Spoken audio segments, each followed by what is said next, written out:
Happy Hour is presented by Twisted Tea Hard Iced Tea. Please drink responsibly. Pardon the interruption. I'm Mike Wilbon with no voice.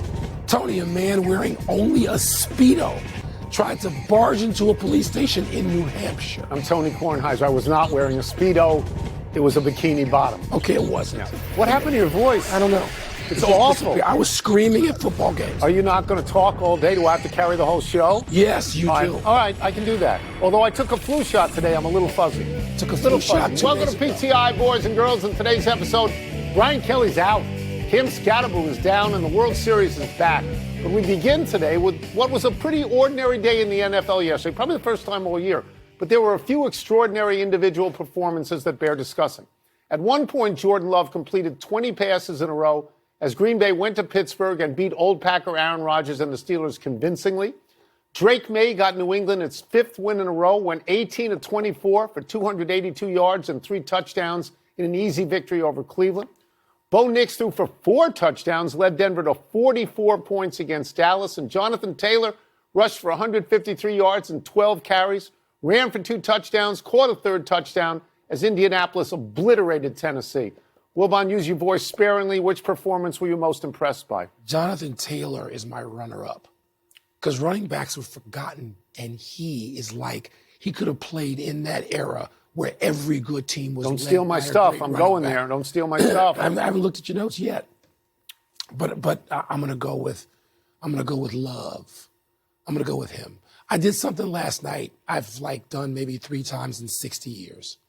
I rooted for the Cheeseheads. Oh, you did? I rooted for the Cheeseheads because I would rather anybody on God's earth win a game than Aaron Rodgers. Yeah. So I rooted for Love. And you know what, Tony? At the beginning of the year, it seemed presumptuous and a little silly when a lot of people started mentioning him for preseason for MVP. Well, you had them in the Super Bowl after week 1. I did. Okay? He had, and they looked like they could be. He hadn't done anything to justify that much confidence. But when you complete 20 in a row, you're down 2 scores and you play like it. He was so unflappable. Yeah. And he made every throw, and they seem effortless to his size. He's got to be, 6'5" and a half. He's a big dude. He did.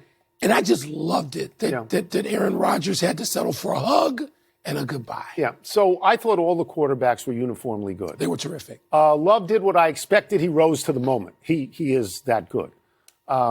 Drake May, this is might be that good. He's getting there. Drake May has done this all year, right? He's done this all year. The combination of Drake May and Mike Vrabel has turned that team around. Yeah. The Patriots are turned around. Bo Nix was Sean Payton's specific choice in the draft to be the quarterback of that team. They are now 6-2, the same as New England. Bo Nix was the 6th quarterback picked in that draft, all in the first round. May was the 3rd. What a draft. Those 2, Caleb Williams, Jaden Daniels, Michael Penix Jr., and J.J. McCarthy. It's a great draft. But I'm old as you are old, and I'm old school as you are old school. And so when a running back does that, in a pass-happy era, when a running back has a night like that or a day like that, I concentrate on that. He made that impossibly great 80-yard run where he tight ropes on the sidelines. It's absolutely fabulous. But also, he had 73 other yards in 11 other carries, which means, Mike, that even on his bad carries, he was almost 7 yards per. A couple of stats that you're going to love. He now has 12 touchdowns in 8 games. He has 63 touchdowns in 75 games. Here's the list of the people ahead of that all time. Jim Brown, Emmitt Smith, LaDainian Tomlinson, and Adrian Peterson. Okay? I mean, and let us be fair here. I know you don't think there's a great team out there. Indianapolis is 7-1. They've got a great offense. Indianapolis, see the rest with of him and Daniel Jones, they have been spectacular. And the Giants cut Daniel Jones. How's that working out? Everything the Colts on offense. Everything. They do. Most surprising team in the league by far. Got to be. Most surprising. Let's move then to college football and LSU's firing of your boy Brian Kelly. My boy. The move came after the Tigers fell by 24 at home to 3rd-ranked Texas A&M. LSU is 5-3 this season, 2-3 in the SEC. Overall, Kelly went 34-14, still has $54 million left on his deal. Wow. Tony, does this move make sense to you? And what does it say about Kelly, about LSU, and about college football? Does it make sense? It makes sense right now because of all these firings. We are witnessing a 100-year flood. We've never seen anything like this before. Because it never happened. They fired Mike Gundy after 3 games. They fired James Franklin after 6 games. They fired Napier after 7 and a win. And also UCLA, Virginia Tech, Arkansas, Oregon State. In a normal year, I think Kelly might survive till the end of the year. Because to be fair, here are the 3 teams he's lost to are now ranked number 3, number 7, and number 9 in the country, right? But a feeding frenzy has been created, and LSU, as you would have expected, has jumped in. This is a failure for Brian Kelly. Objectively, this is a failure. And on a very personal level, it's a significant failure because he was at Notre Dame. Notre Dame can win a national championship. We've seen them win national championships. And he left specifically to go to LSU to win a national championship because he knew they'd won them before his national championship. That's how he looked at it. And he promised he was going to get his national championship. Well, they have lost 3 games this year. He has never been in the playoffs. So this is a real failure. Yeah. Part of this makes me smile a little bit because he was so arrogant about it, about the transition. I'm going to leave Notre Dame and go someplace that I can win a national championship. Do you think the rest of us are fools? That's right. And he sort of got what was coming. Now, is it the right move? Probably not. Because LSU, like so many other schools, are led by administrators and boosters who are so damn arrogant themselves. And they rich. think it's their birthright. Not all of them are rich. Let's not make LSU stand for. They're coming up with this money. They're coming up with the money. They got enough people to come up with the money. But Tony, don't tell me they can automatically, just because everybody else had won a championship in 4 years, Orgeron, Saban, and Miles. Don't tell me that they are automatically going to find the coach who's going to deliver a championship in a couple of years. Let me tell you something. So is it the right, one thing, the 100-year flood? Tony, it's never happened. College football has never been this. So I watched as A&M put, was it 35 in a row in the second half? Yeah. 35 points in a row on LSU. In Death Valley on a Saturday night, right? Which never happens. That doesn't happen. Supposed to. Okay? And I went to sleep confident that Brian Kelly would be fired before I woke up in the morning. You were right. And I missed by a few hours. Because it was early in the afternoon. They were already talking. But they were working on it overnight. Because you know what about LSU? They don't wait long. They don't wait long. Where does Kelly go next? I have no idea. Because you know he's not going to not coach. He should coach. He's should. a good coach. Yeah, James Franklin's a good coach, you know. But this was the arrogance of pride. Yes. The arrogance of pride. Let's move to the World Series in Game 3 tonight in Los Angeles with the Dodgers starting Tyler Glasnow and the Blue Jays starting the Warrior God, Max Scherzer. Series is tied 1-1. Toronto won Game 1 with hitting. The Dodgers won Game 2 with starting pitching. Wilbon, what have you learned so far? I'm afraid your boy may be reduced to Warrior Prince. I don't know if he can be Warrior God anymore. It's a tough matchup. Yeah, well, he's 41 years old. But Tony, sounds good to me. 41. Okay, sounds good to you. Not if we were standing on the rubber. When is the last time you stood out there and tried to reach home plate? It's been a long time. Okay, you and I both throwing out ceremonials. Yeah, that's right. It's been a long time. All right, so pitching won Game 1, hitting won Game 2. As long as the Dodgers can have their starter. No. Pitching won Game 2, hitting one Game 1. I'm sorry, I reversed it. I know, I understand that. As long as the Dodgers can have a starting pitcher out there. That's right. Go 7, 8, 9. Yeah. They're in. That's right. But if they have to go to a bullpen whose postseason ERA is 5.3, they're going down. So here's what we have learned collectively. We have learned that the Achilles heel of the Dodgers is their bullpen. Yes. I talked to Buster Olney today, had him on the podcast today. And Buster, you know, he used the phrase, the circle of trust. And he said, Dave Roberts, the circle of trust in a bullpen is only 2 guys. It's only Sasaki and Blake Trinan. And I pointed out, I watched Blake Trinan in Washington. I don't know that I'd be that presumptuous. Blake Trinan, yeah. But their starters have to go 7, 8, 9. Blake Snell was over 30 pitches in the first inning, and that was an ominous sign because the bullpen collapsed. And then Yamamoto went 9 again, and they won Game 2 in a row. So, yes, but then he was averaging almost 10 pitches in 5, 6, 7, 8 or something like that. I think Glasnow has to go 7 or 8. And Glasnow has been hurt this year. That's a tough task to have him do. But I mean, they have to do that. They cannot go to the bullpen. Don't you think this is a long series because of the small margin of error? I think it's a long series because we are watching two completely opposite teams, and that's fun. They seem to be. They have different strengths. Yeah. Toronto can hit. Toronto fouls a lot of pitches off. They go deep into counts. But they don't strike out much. Lineup for 2 years. Where's the top of that order? Who's? Other than Shohei's bombs, where is the top of the Dodger order? This is the problem. The top of the Dodger order with 3 Hall of Famers is now batting, I wrote this down, 239. Yeah. 239 in the playoffs. They've got to be better than that. Yeah. They've got to be better than that. Games at home. So, you say to yourself, well, they also have 3 in a row, and you can burn out your bullpen 3 in 3 days. You say to yourself, Game 3 is usually pivotal. I don't think it is here. I think the matchup is such that I'm not sure it's pivotal. Let's take a break. Coming up, the Jets get their first win of the season. Yeah, I saw that. But did the Ravens or Dolphins have an even bigger one? And was Vandy's win over Missouri the most compelling on the college football? Do you have tea? Because you're really raspy. Tea and honey. What do you think this is from? Tea and honey. Screaming? Screaming at football. Not at the family. Big losses. Not at the family. Northwestern Bears. Oh, yeah. Screaming. Yeah, I understand. Pardon the Interruption is presented by...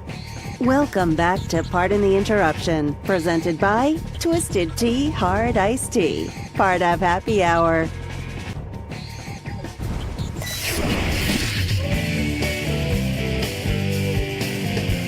Time to find out what's rankling the riffraff in mail time. Let me see what's first. Put on the glasses, start to read. Biggest win for a struggling team, Jets, Ravens, or Dolphins? Ravens. The Ravens are the only team that we're going to talk about beyond today. All right? So let me just go back to the Jets for a second. I love Justin Fields. I root for Justin Fields no matter what uniform he's in. And I root for him specifically. I couldn't possibly root for their owner, who I find loathsome at times. So I'm rooting for Justin Fields despite the owner. But the Ravens is the answer to your questions. The Ravens understood and spoke of it before the game. This is a playoff game. We have to win it.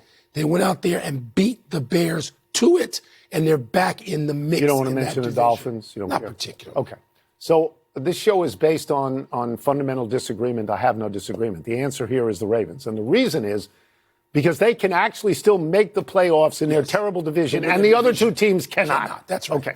It's nice that the Jets got a win. I watched that. It was the most exciting game on the board yesterday. That was some game. In the fourth quarter, it was wonderful to watch, and it made me smile that no matter who the Cincinnati quarterback is, they can score 38 and lose. Wow. Joe Flacco deserved to win that game. The defense is terrible.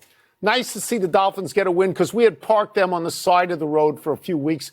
Tua had a good game, 4 touchdown passes and did not insult any of his teammates. But they're still parked there. But it is the Baltimore Ravens to win a game without Lamar, to beat a pretty good team. The Bears are a pretty good team. Now they're home. They're home in Baltimore. They should win that game. They should coming off a bye. They should. And they were 8-1 in their last 9 games. To win without Lamar Jackson is a huge boost to the team. And had they lost that game, even in their lousy division, I would have said they were done. So I do. I mean, I agree with you. It's Hundley, Baltimore. just to point out something. The last time the Bears and Ravens played in 2021, Hundley, not Lamar, beat them. Is that right? So That's this is habitual. Just 4 years ago. College football. Beyond Texas A&M beating LSU, which we already talked about, what was the most compelling result of the college football weekend? Okay, so number one to me is Alabama. Alabama wins late in South Carolina on the road. They score a touchdown. They have a fabulous 2-point conversion on an option play to tie the game, which I then think is then going into overtime. But they get the ball back with under 2 minutes to go, where they go 38 yards down the field and they won. That's a big win for them. Number two for me is Indiana. Indiana destroyed UCLA. They beat them by 50 points. Indiana does not take its foot off the gas with Cignetti. And obviously, you kind of raise your eyebrows at that. I did it earlier in the year in Illinois. Well, yeah, he's out there. He wants a lot of points. He obviously said to this team, there's going to be no letdown here, kids. And if you don't think coaching matters with Cignetti. I'm going to go off-road a bit. And first of all, let me give a big hug to Vandy and Georgia Tech. Oh, yeah. Every week, when they keep up historic wins, Vandy beating Mizzou, gotten to this record 7-1 for the first time There since there was no 1940s. points in the first half. And Georgia Tech no 8-0 for the first time since 1966. Yeah. But I'm going further off-road than that. Where are you going? BYU over Utah. Okay. BYU's undefeated. Yep. They're ranked 8.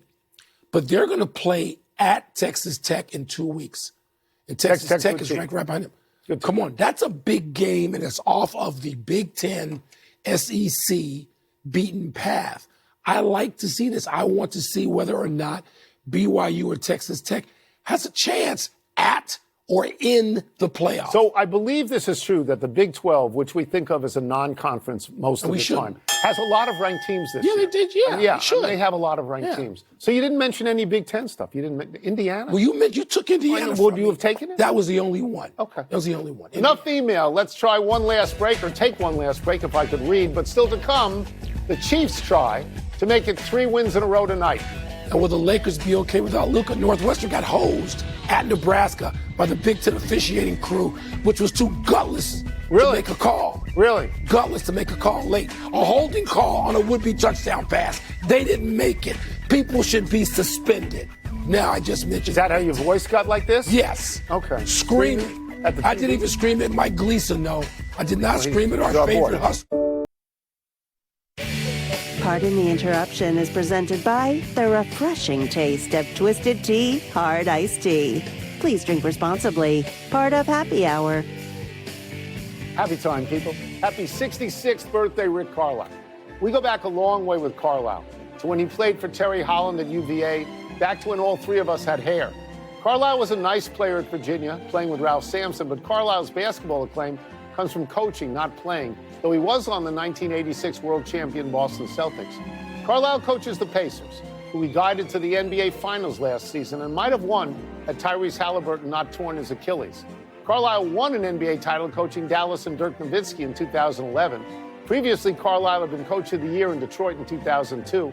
Before he left Dallas, Carlisle was the 3rd longest tenured coach in the league, behind Greg Popovich in San Antonio and Eric Spoelstra in Miami. Quick story. Back when I was doing the lion's share of covering University of Virginia and Ralph and Rick Carlisle, I would quote this young guy all the time, Rick Carlisle, who wasn't even starting. And you and our dear boss, George Solomon, would say, don't you know there's a guy named Ralph Sampson on that team? Talk to him. Why are you quoting this Carlisle kid all the time? Well, it turns out. Worked out pretty good scouting by me, right? Very good. Very good. He's a great coach, Rick Carlisle. Happy anniversary, David Freese. On this day 14 years ago, in Game 6 of the World Series, the Cardinals' 3rd baseman hit a game-tying 2-run triple with 2 out in the 9th against Texas. 2 innings later, Freese hit a walk-off home run, which sent the World Series to Game 7, which the Cardinals would win. In that 2011 postseason, Freese batted .397, 25 hits, 5 home runs, 8 doubles in that triple, and drove in 21 runs in 18 games. Think about that. Crazy. Freese had an OPS of 1.258. For all this, Freese won MVP awards in both the NLCS and the World Series, and he won the Babe Ruth Award as MVP of the entire postseason. Ruth's career postseason OPS was 1.214. So that year, David Freese was actually better than the Bambino. And he was better if it would amount to his hometown team. It was Missouri. Is he a Missouri kid? High school there. And he's been out of baseball for 6 years. But, Tony, that one period where he was doing that for the Cardinals, it was tremendous. That's a tremendous run. Happy trails, Cam Scatterbo. The Giants rookie running back dislocated his ankle in Sunday's loss to the Eagles and is out indefinitely, likely for the season. Scatterbo's relentless running style has won him big fans, and the Philly crowd even gave him a standing O as he was carted off the field. Brian Daboll has now lost Scatterbo and Malik Neighbors in what could be a make-or-break season for him. I don't know that you can get beyond losing both those guys, because Neighbors, just as a football player, is on a rocket ship. And Scatterbo gave them a certain energy and presence that was undeniable. Absolutely. Hated seeing him get hurt. And he sort of teamed with Jackson Dart. I mean, people think of him the same way. No doubt. We would like to note the passing of Nick Mangold. The longtime Jets center has died of complications from kidney disease at the age of just 41. Mangold made 7 Pro Bowls with the Jets. He was an Iron Man who played 5 seasons before missing his first game and missed just 4 games over his first 10 years. Mangold suffered from a rare genetic disorder and recently made a public appeal for a kidney transplant. A couple of things to clean up on BYU. They beat Iowa State this week. They beat Utah the week before, and they are now ranked number 10, not number 8. Let's go to the big finish if we could. Luka out at least a week with a finger sprain and leg contusion. Anthony Edwards out 2 weeks with a right hamstring strain. Bigger loss? Well, the Lakers are already missing LeBron. I know Austin Reeves went crazy. 51. But it's still the answer, I think, is Luka. I think it is. The Orioles have hired Craig Albernaz as their new manager. You like this hiring? Okay. He was a minor league catcher. Every single catcher becomes a manager. If parents want their kids to have a long career in baseball, make them a catcher, because then you go on to being a manager. Cam Boozer had 24 points and 23 rebounds against Tennessee in another Duke exhibition. Is that something or nothing? Is this different than Cooper Flagg? No. Is he as good as Cooper Flagg? These numbers, this production. Lionel Messi scored 2 goals in Inter Miami's 3-1 win over Nashville. You're impressed, right? So forget if I'm impressed or not. I got text today from Taylor Twelve. Oh, wow. He's angry at you because you said you didn't care about watching this. He wants you to go to game 2. I'd love to. He'll take you to game 2. Not game 2, wants game me to 3. What if there isn't a game? Can't go to game 2. Last one, Commanders and Taylor, Chiefs tonight. Who you got, big boy? There's no Jaden Daniel. You got to go with Kansas City at home. And they're pulling out of it, so you know, not a trap pick for me. No. I got one thing to say to you before we go. Baby girl, put it on me. Oh, yeah, that's good. Good You familiar imitation. with We're out of time. No? We will try to do better the next time. And Stephen Michael Fader, shout out. You familiar with John Morant's work? Well, about Ja the same Rule. time tomorrow, Knucklehead. Wait. And now to get you set for Monday Night Football is and the countdown crew. We need to linger here. We need to linger. Baby girl, put it on me. Take 2 high, say